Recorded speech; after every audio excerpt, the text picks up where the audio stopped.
real early teens, like 14 or 15. I heard what's the Why Can't I was on the radio, and I was like obsessed with it. It was like I remember it was like one of my first favorite songs. And then when I was like 15, I heard that song Fire Up the Batmobile on. It was like in like a documentary.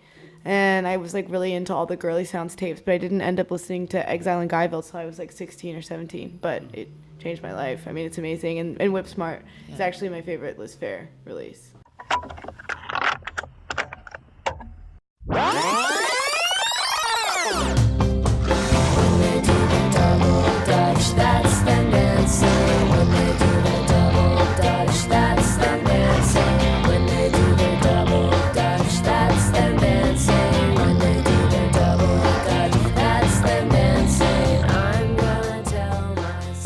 Welcome to This Broken Mixtape, the podcast that rewinds and presses play on the soundtrack to your life.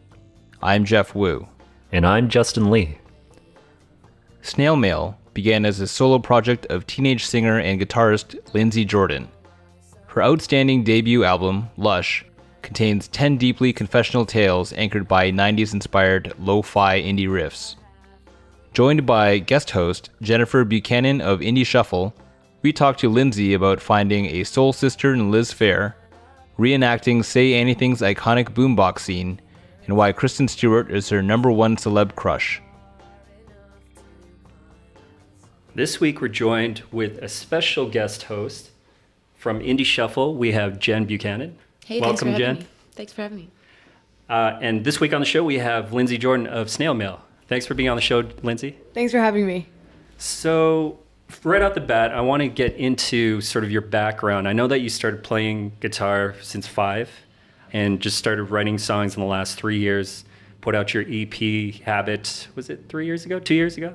Habit came out in 2016, July. Right. I know that there was sort of this controversy with the whole signing of to Matador. You're sort of courted by a lot of smaller indie labels. And you've been talking about in some of the interviews how some of your friends weren't cool with the fact that you went with Matador. Tell us a little bit about that, if you could. Well, I mean, I don't really want to go like too far into specifics. Sure. But I mean, there's always like the ethos of DIY bands becoming not DIY anymore, and I think people are kind of under the idea that means you have to compromise some element of your artistic integrity, but. I think it's just making, it's whatever you want to do with it. And I want to tour and I want to make records, and I really love working with the folks at Matador. And I think, I don't know, I don't think nothing's been compromised as of yet. Mm-hmm. So I think it's bullspit. It's silly. And the people at Matador were really supportive when you were making the record. I think you said they gave you a lot of freedom and yeah. Nobody really tells me what to do artistically. Yeah. Tell us a little bit about the recording of Lush. I know that you were kind of suffering from a lot of anxiety making it, just because obviously you want to make the best record possible, especially since the stakes are pretty high, it being your full-length debut.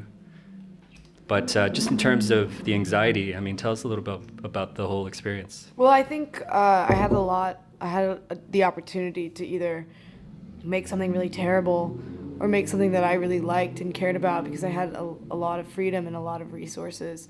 With those resources and freedom and time, I felt a little, oddly enough, kind of suffocated, because I was like I just wanted to make something that I really cared about, and I feel like I'm just my own worst critic, and that was something that I was just had on the forefront of my mind the whole time, and I just wanted to make sure that it was something that I felt like I could tour and play songs from every single night and not want to die. And yeah, I mean, it ended up being great, and the process was amazing. I learned a lot, and I think a lot of it was about sort of just like letting it develop and working with other people who knew what they were doing, and not just being like stuck in my ways about things, because I had a lot of things that I stuck with till the very end, and then a lot of things that I came in like very hard-headed about, that I ended up having like shifted by other people. you had a lot of songs lined up, right? Like you had to cull them down from 30 or something like that. Yeah, I wrote a lot of songs in the process, just because I kind of just like naturally just write songs. And I just wanted to make sure that the ones that were on the record were worth developing and finishing, and I felt like beginning to end really represented what I wanted to be putting out into the world. Are there any that didn't make the cut that are still in your heart or that you might bring back live one day or something? No, definitely not, no. It's a vicious process. Those other songs, what was it about them that didn't quite make the cut? I don't know, I think it's just, I think like, I mean, they're all unfinished at this point because I don't ever follow through with something if I don't feel like I want it to go further. Like, I don't know, so there's all these unfinished songs. And I think usually it was just like if the melody was predictable or if, I mean, a lot of them were great and I just got really sick of hearing them over and over again because I felt like they weren't going anywhere, or the lyrical content was just kind of dry. And I felt like the lyrical content that I had assigned to the song sort of just like taken over the song, and there was no use like really starting over because I like connected the two and couldn't really disassociate them. Or I just felt like they didn't really stand out. I just wanted all of the ones that made it to the record are really personal to me and I consider very special and deserving of their spot on the record. Do you spend a lot of time, on track sequencing? Like, is that something that you really consider? The sequencing on Lush is like really deliberate. I'm really proud of it. How do you translate that into the set list then when you have to mix them up? The set list is very similar every night, and it's sort of just, a lot of it is based around, I have two of the same guitar on stage in two different tunings. And there's one that I just changed the tuning a little bit per song, but the overall tuning is pretty similar, and the other one's in standard. And it's mostly based around that, and then I usually end with Anytime, and then we come back for an encore, and I start with Heatwave, or we have like a big intro, and then I start with Heatwave. And I think it's just kind of like the mood of the set is something we keep in mind, and the keys, so I'm not moving the capo around too much, and it's all just like about making things kind of quick, so there's not a lot of like dead space. Because we were in Europe, I couldn't fly with both guitars, so there was like a ton of dead space between the songs where I had to like change the tuning completely, and we're just trying to completely avoid that on this tour because we suffered with that long enough. To brush up on your banter ahead of time. Oh yeah, no, I almost do no banter whatsoever. Pitchfork recently posted this conversation between you and Liz Phair. For a Liz Phair fan, for a Snail Mail fan, huge deal. Tell us about that process, because I know she is a huge fan, or she's a fan of yours, and you're a huge fan of hers. Yeah, it was amazing. We were playing in LA, and I knew it was happening, and I was like really excited, but kind of trying not to think about it because I was like, didn't want to like be nervous and weird. And then when the day came, I remember it was kind of like an early morning, and we just got brunch at this really good place that I actually ended up going back to the next day because the food was so good. And it was awesome. It was like really natural, and everything on there was just like, and there was never like a starting point in that conversation or like an ending point. We ended up just like hanging out for a while, and some of it, there was no moderator, and it was just like, she's just really insightful and nice and down to earth, and funny. And I felt like it was like some like soul sister stuff. Yeah. We got along really well. We ordered the same thing.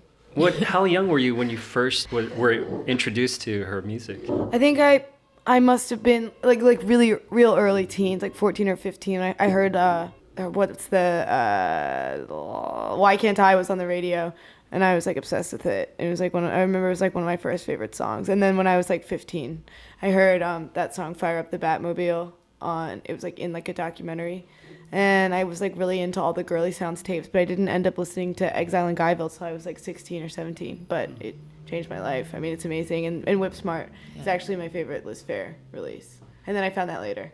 We're like much older than you, but so it's interesting to see that progression, because if your entry point was, Exit to Guyville and Whip Smart, and then, later on the sort of polished pop records that you made, but for you it was sort of reversed. So what was that like, going from listening to this sort of polished pop songs to sort of this lo-fi kind of indie stuff? Well, I just knew the one song, and I actually didn't make the connection that was a Liz Phair song until like down the line when I was like becoming like a big Liz Phair fan. So it was just cool. I remember being like, I love when that song comes on in 13 Going on 30, and I was like, wow, she's just like a special artist. It's cool that she can do both really well, in my opinion.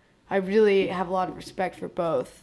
I don't know, the way that I came across it felt like really like organic, because like when I was little, I really liked I mean, I feel like that was like the only kind of music that I was like hearing, was just like stuff that was on the radio. And then once I was like seeking out more indie stuff, it was like, I mean, like both Liz Phair sounds like really worked for me at those specific times. So I think it's cool that she can kind of do it all. She's amazing. Yeah, absolutely. Let's backtrack a little bit and talk about sort of your own sort of journey with music as a listener. What do you remember? What kind of music was being played around the house when you were a kid? I remember like Coldplay and like the Fray and Lifehouse and like all of that stuff. My dad wasn't into that stuff. My mom was, but my sister liked the like Warped Tour bands. I remember when she was like a preteen and I was like 9 or 8. And I guess my dad liked Grateful Dead and like, I don't know, like Stevie Ray Vaughan and Steely Dan and stuff, like dad rock. And I think I was like interested in all of it a little bit, but didn't really start to develop my own taste in music till I was like 11 or 12. Yeah. And then what was the first album that you bought with your own money? My recollection of this changes all the time. Sometimes I'm pretty sure it was like an All-Time Low CD that I got at like Hot Topic, and then sometimes I'm pretty sure it was like Avril Lavigne or Hilary Duff or something, but I'm pretty sure it was an All-Time Low CD. Okay. Yeah, in my sister's honor. So around the time that you started writing music, what kind of music, what bands and artists were you listening to?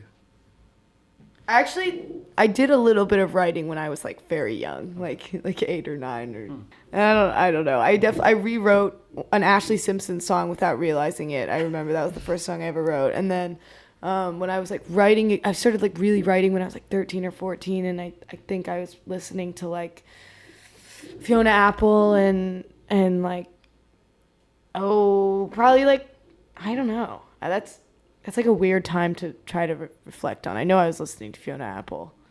I think I mean like Beach House and like, I don't know. I was like getting really excited by Baltimore bands, I remember, at that time.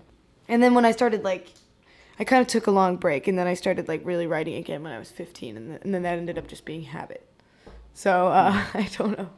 I don't know what I was listening to then. Probably not anything that's that different from what I'm listening to now.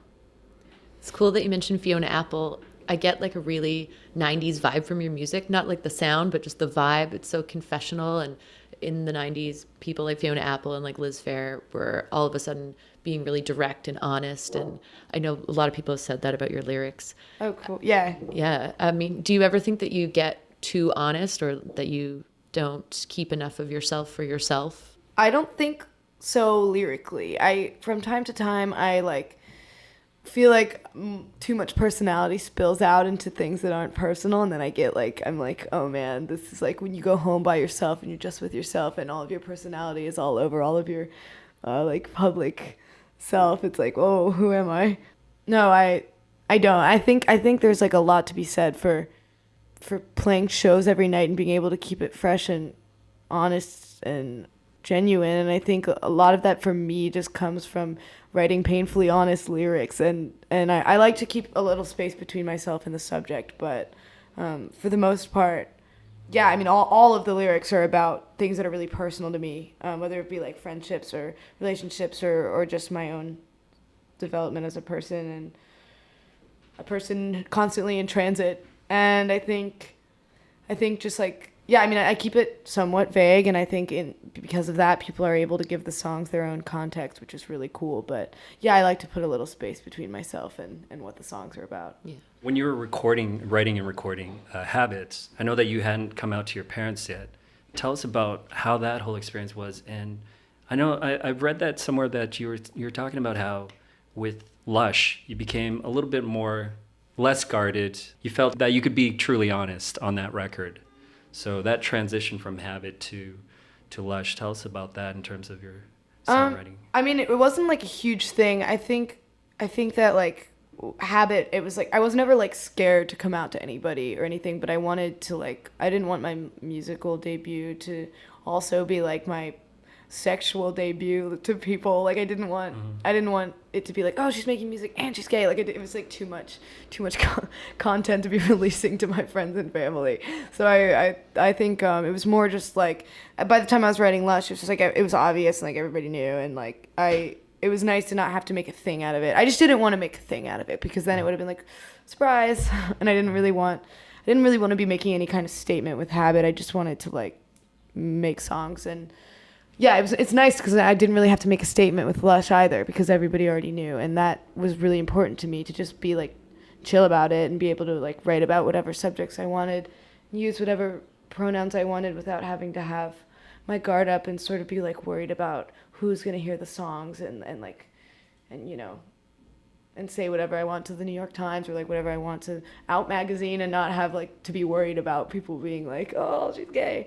And that's really nice, and it's like it's a big relief, and I think it allows for more wholly expressive songwriting, and I don't think that's something that someone should have to be worried about when they're writing, because it's just like having to hold anything back is counterintuitive to making something that represents you and is like a soul pouring out piece, if that sentence is backwards, but yeah.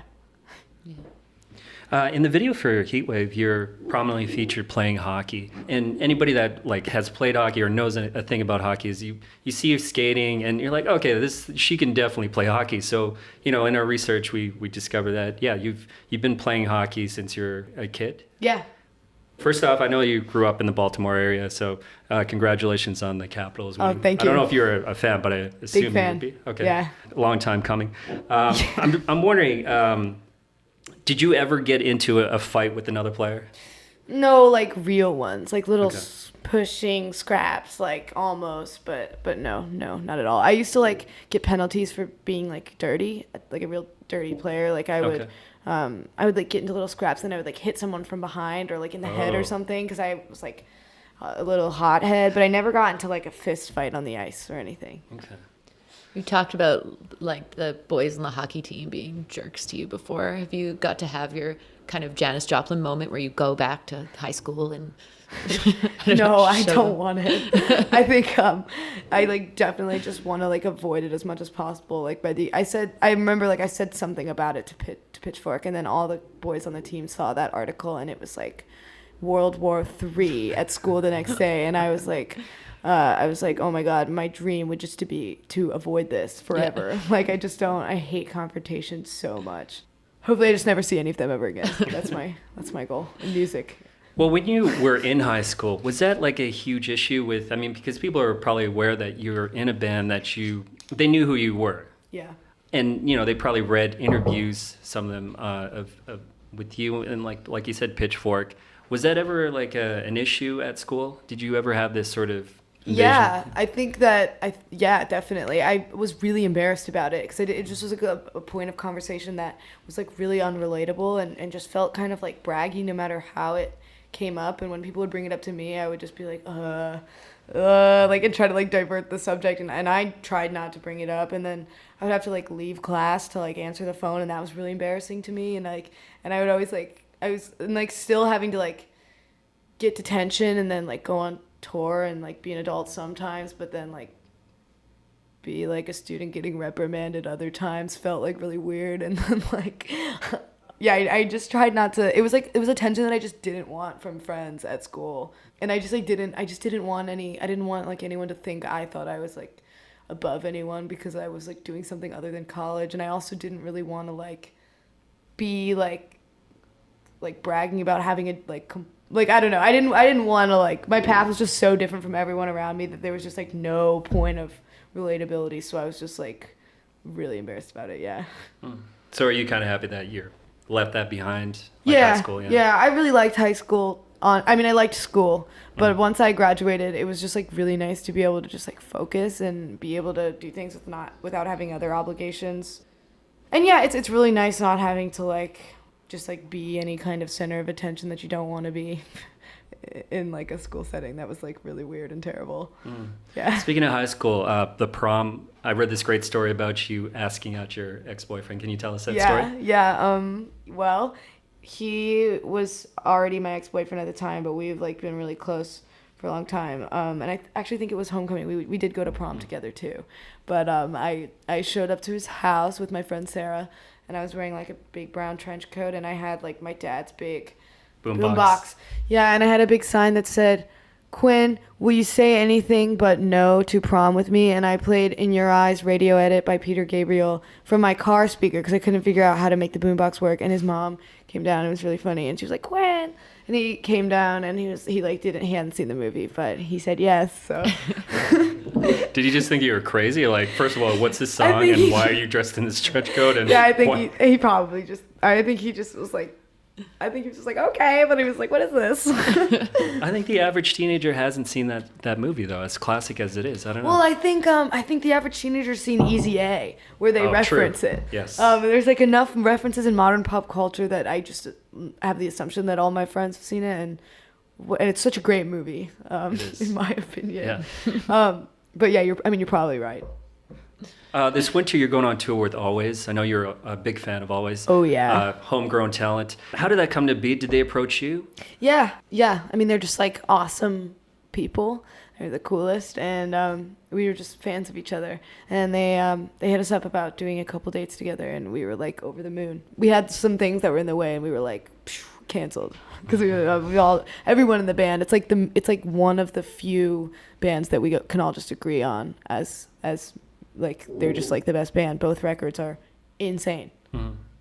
Yeah, I feel like you have to be like a super cynical person not to at least kind of like Always. I've never met someone yeah. with a controversial opinion on Always. Mm-hmm. Everybody loves it. And if they do have controversy, it's probably just for show, right? Like they're just trying to be too cool. Yeah, it's probably also bullspit. Yeah, exactly.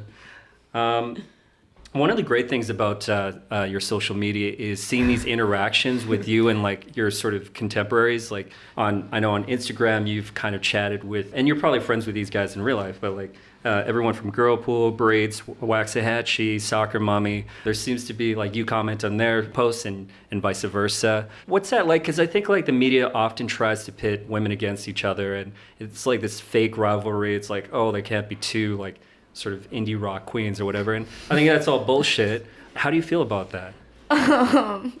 That's funny. Indie rock queens. I think it's just like I have a lot of friends who are women in indie rock and and non-indie rock in regular rock, and I think that I think people would love for some kind of like drama. I mean, I don't know. I don't really know what people want, but I think that it seems to be that a lot of people think that because there are contemporaries around that we all are very competitive with each other, which is like really interesting. And that's not created by us. Yeah, it's all just kind of clickbait. Yeah, I mean, we all have to like sit in the same festival lounge areas, so it's like I don't know. There was like the New York Times thing where all those people were sitting in the same room for a long time and everybody already knew each other. It's just like everybody knows each other. Mm-hmm. Yeah. You are a big fan of Kristen Stewart. Yep, it's true. She's number one crush, I'd say. Celeb crush. Celeb crush. Forever. And I know Matador, for the release of your album, gave you a cake with her face printed on it, which is pretty likeness. awesome. Yeah. Yeah. Tell us what makes her so great. I know you can go on and on about her, but briefly. Well, I grew up with the Twilight series, like many people my age, and I just think she's amazing. She's great at acting. I think that she's cool. She's stylish. I don't know. I've never met her, but I just think that she's cool. I really like her. I feel like she's just like all the movies that she's in, I really like her roles in. And I love Adventureland is like my favorite movie, which is probably one of the reasons I really like Kristen Stewart. I just love that movie. Yeah, you know what? Before Adventureland, it's not that I disliked her, but I didn't really have an opinion on her. And then I saw that movie and I was like, she's so great in this movie. She rocks it. Yeah. She's awesome. Great in that. If you haven't seen Adventureland, go check that out. Yeah, favorite movie. Like you talked a little bit about indie music and the indie music circuit, and there's been so much hype built up around your record, and like people love it, and they've been saying things like you're holding up the genre of indie rock. And I wonder, with all of that hype surrounding you and the album, how you reconcile that with the girl in her bedroom writing songs. I don't know. I haven't written a song in a while. I think it's like I mean, I try to. I have like a couple ideas floating around, but I haven't really gotten like a free moment in a while. But I don't know. I haven't really gotten that much time to like slow down and think about it. It's been like really like the Snail Mail's been around for a minute or two, but the after Lush came out, things quickly kind of progressed in this way that is very confusing to me because yes, I get the ticket sales emails all the time. I usually don't open them because I just like it. I have a lot of other emails to look at, and then but today I got this one that said like pretty much like all of these shows had sold out, like not all of them, but like, you know. And like then like yesterday we played Pittsburgh. We've never played Pittsburgh, and it was like sold out, and then we played like, I don't know, it's just like when we played Europe, there were like all these places we'd never been that had sold out, and like it's more just like the internet stuff doesn't really do anything for me or to me. It's more just like when we're playing and there's people there who care and know the words, it's just like it's confusing to me because we did a headlining tour in January and it was night and day. I mean, people the shows were selling out and they were amazing and fun, but they were like so much smaller and the fan base was much I don't know, it was like they would show up like late and be like, "Oh, that was cool." But now it's like people are really excited and have a lot of like personal connection with the music and stuff, and it's very different, and it's just weird because it felt like it kind of happened, that jump happened out of nowhere, it feels like. So that's been kind of weird since the tour just like started, because the internet stuff's just like been happening, but the tour's changing significantly kind of feels like it came out of nowhere. Mm-hmm. Yeah, I know that you definitely have a lot of positive fans, great fan interactions, but also you've talked a little bit in other interviews about not so great interactions, particularly with certain male fans. You talked about a fan trying to get you to buy you a drink, and you clearly did not want to drink, and you just kept pressing it. Yeah, I mean, I probably would rather not give that person any attention, Sure. or like hark on the dumb stuff, but dumb stuff certainly still happens, but I mean, I just don't. It hasn't in a while, and I would love to keep it that way. That'd be amazing. So in closing, I was just wondering, what would the 13-year-old Lindsey Jordan think of the 18-year-old Lindsey Jordan? And particularly what your life is like right now. Right. I think she'd be psyched. I don't know. I think 13-year-old Lindsey would be very anti makeup and blonde hair. And I think, which is kind of funny, my style was like so bad. I was like really into khakis and like Converse, and not to stomp on Converse, but I would wear like I wear the same shoes from like 5th grade to like 8th, and they had gotten so disgusting, and I just like was like whatever, and like I was like very like I was like tomboy to the max. So I don't know. I would probably think I was pretty cool, but I don't know. It's hard to say. I don't think I thought anything was cool. I was like very I refused all things. I was real angsty and just kind of like one-way street. Only what I think is cool is cool. So I don't know. Well, thank you so much for being on the show. Yeah, thank you. Lush is on streaming services and in stores right now. Thank you, Lindsey. Cool. Thank you. You've been listening to Season 2, Episode 9 of This Broken Mixtape featuring Lindsey Jordan, lead singer and guitarist of the indie rock band Snail Mail. For more goodies, visit thisbrokenmixtape.com to check out this episode's Spotify playlist. There you'll also find our past interviews and custom illustrations for each show. Please take the time to subscribe, rate, and share our podcast however you're tuning into us today. That would be really amazing, and we truly appreciate all the support from our loyal listeners. Also, if you have any comments, feedback, or ideas for guests, feel free to drop us a line through our website, Instagram, or Twitter. Join us next week, where our special guests are Ben Hosey and Nikki Belfilio of Brooklyn art rock band Bodega. Thanks for listening. We really appreciate it. Cheers.